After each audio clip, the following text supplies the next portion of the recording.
হয়েছে যে ফ্যাসিস্টবাদীরা সুযোগ পেলেই আমাদেরকে আবারও সবল মারবে। তাই আজকে এই সারা বাংলাদেশের ন্যায় শেরপুর জেলায় নতুন আহ্বায়ক কমিটি হয়েছে। সুযোগ্য নেতৃত্বের মাধ্যমে আহ্বায়ক কমিটি হওয়ার আগে সেই ফ্যাসিস্ট হাসিনা সরকার আমাদেরকে কোনোদিন একত্রিত হতে দেয় নাই। আগামী দিনের বিএনপিতে সাংগঠনিকভাবে আপনারা কার্যক্রম পরিচালনা করবেন, আমি আপনাদের প্রতি সকলের কাছে বিনীতভাবে অনুরোধ করে কথাগুলো বলছি। দীর্ঘ 16 বছর পর আজকে আমরা যারা বিএনপি মানা ভাই ও বোন আছি তারা মুক্ত পরিবেশে মুক্ত বিহাঙ্গের মতো ছুটে বসতে পারতেছি, কথা বলতে পারতেছি। আসি আমরা ভবিষ্যতেও থাকবো, কিন্তু মাঝখানে আমরা কিছু বৈষম্য শিকার হয়ে আমরা সবাই একত্রিত হয়েছি।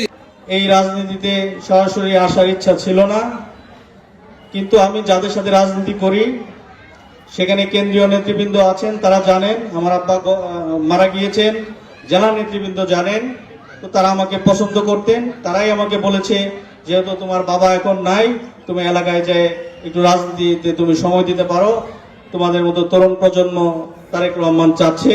তারই ভিত্তিতে আমি জেলার সাথে কাজ শুরু করি এবং আমি যে জেলা কমিটির সদস্য হয়েছি, একদম অনেস্টলি বলছি, আমি নিজে এই সদস্য পদ চাইনি, কেন্দ্রীয় এবং জেলা নেতৃবৃন্দ মনে করেছে আমাকে দেওয়া দরকার, তারা আমাকে এখানে দিয়েছে। এবং এখন উপজেলা বিএনপির যে কথাবার্তা হচ্ছে সেক্ষেত্রে বলবো এখানেও আমার কোনো চাহিদা নাই।